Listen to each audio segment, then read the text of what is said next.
नमस्कार। आज हम प्रश्नावली विधि के निर्माण के बारे में चर्चा करेंगे।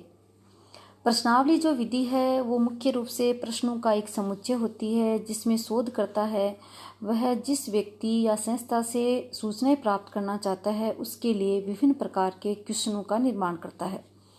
हमें इस बात का ध्यान देना होगा कि जब भी प्रश्नावली विधि में प्रश्नों का चयन किया जाए या प्रश्नों का निर्माण किया जाए तो हमें किस प्रकार के प्रश्न बनाने चाहिए, प्रश्नों की भाषा कैसी होनी चाहिए, उसमें किन किन बातों का ध्यान रखना चाहिए।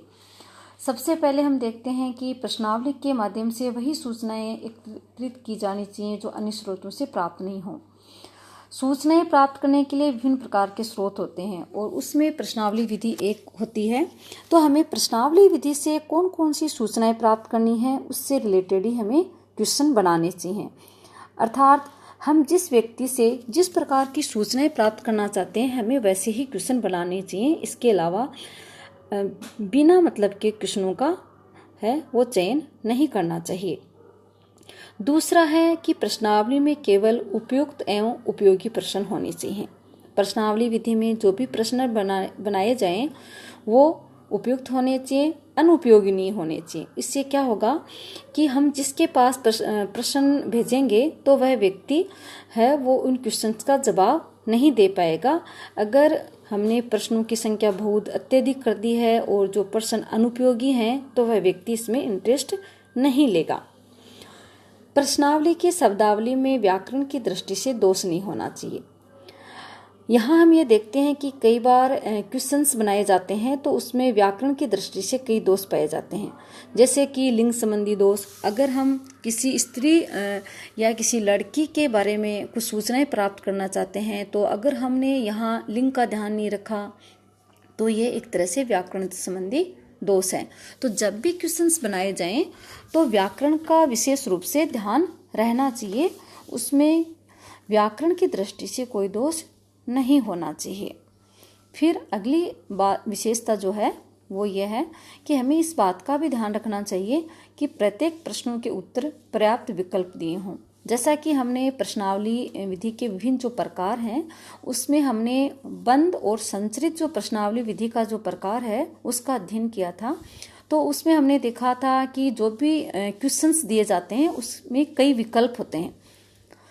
विकल्प ऐसे होने चाहिए जो कि क्वेश्चन से मैच करने वाले हों, तो जो भी आंसर देना चाहता है उसको आसानी हो जाती है। जैसे कि उदाहरण के रूप में हमने ये बताया था कि एक क्वेश्चन पूछा जाता है किसी एक विद्यार्थी से कि घर में उसको होमवर्क कराने में कौन कौन सहयोग करता है। तो उसके विकल्प थे माता पिता, भाई बहन इत्यादि। लेकिन यहाँ हम ये देखते हैं कि अगर इनमें से कोई नहीं करवाता तो जो उत्तर देने वाला व्यक्ति उसके सामने एक समस्या खड़ी हो जाती है। अगर यहाँ उसको ट्यूशन कराने वाला जो एक टीचर है वो होमवर्क करवाता है तो यहाँ कोई ऑप्शन नहीं है। इसलिए जब भी ऑप्शंस दिए जाएं किसी भी क्वेश्चन से संबंधित तो विकल्प हैं वो पर्याप्त होने चाहिए। उन शब्दों को रेखांकित कर देना चाहिए जिन्हें आप विशेष महत्व देना चाहते हैं।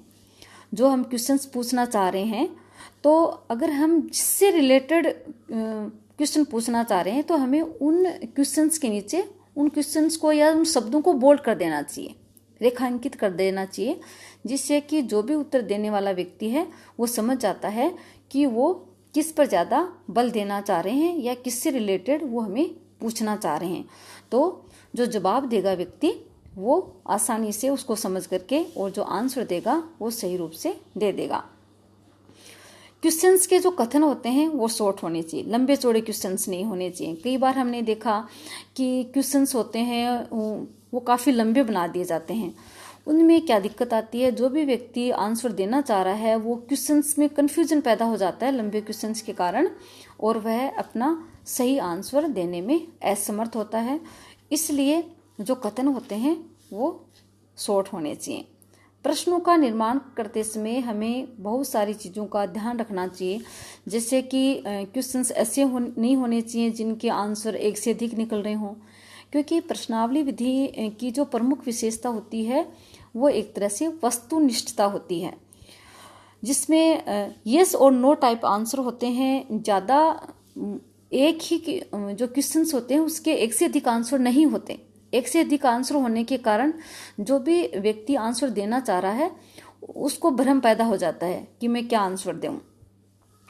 यहाँ और पर्सन्स होते हैं, उनकी जो भाषा होती है वो नकारात्मक नहीं होनी चाहिए, बड़ी शालीन भाषा होनी चाहिए, जिससे कि आंसर देने वाले व्यक्ति के मस्तिष्क पर कोई दुष्प्रभाव नहीं पड़े।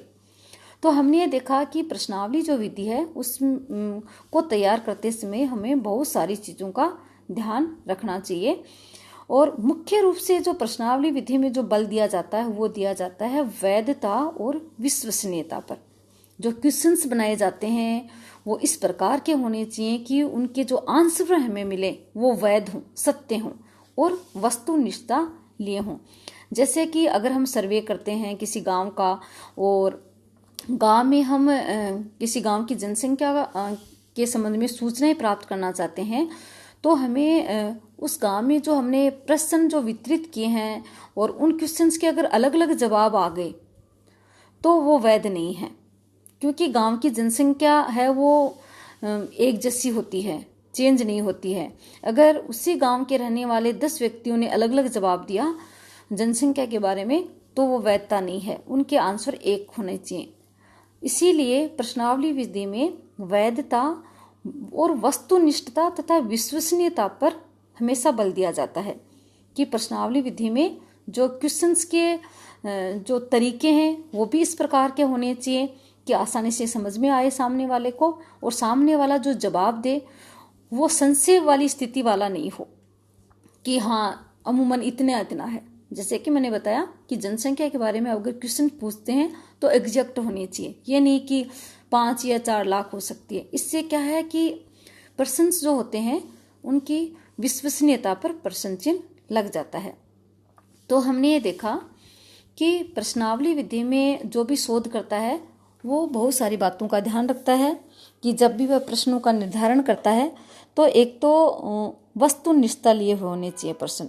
ज़्यादातर क्वेश्चंस होते हैं वो यस और नो टाइप वाले होने चाहिए, और उनमें जो ऑप्शंस होते हैं वो सही होने चाहिए उनके ऑप्शंस, जिससे कि आंसर देने वाला जो व्यक्ति है वो उसको आसानी हो जाए। प्रश्नों की भाषा हमेशा सरल और स्पष्ट होनी चाहिए, व्याकरण की दृष्टि से किसी प्रकार का दोष नहीं होना चाहिए, और जिसके बारे में हम सूचनाएं प्राप्त करना चाहते हैं उस क्वेश्चंस के नीचे उन अक्षरों को बोल्ड कर देना चाहिए, रेखांकित कर देना चाहिए, जिससे कि सूचना देने वाला जो व्यक्ति है वो ये समझ सके कि हमें किसके बारे में ज़्यादा सूचना देनी चाहिए।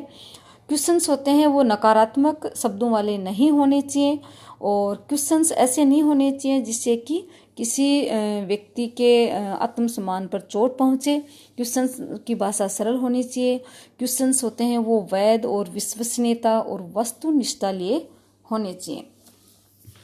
धन्यवाद।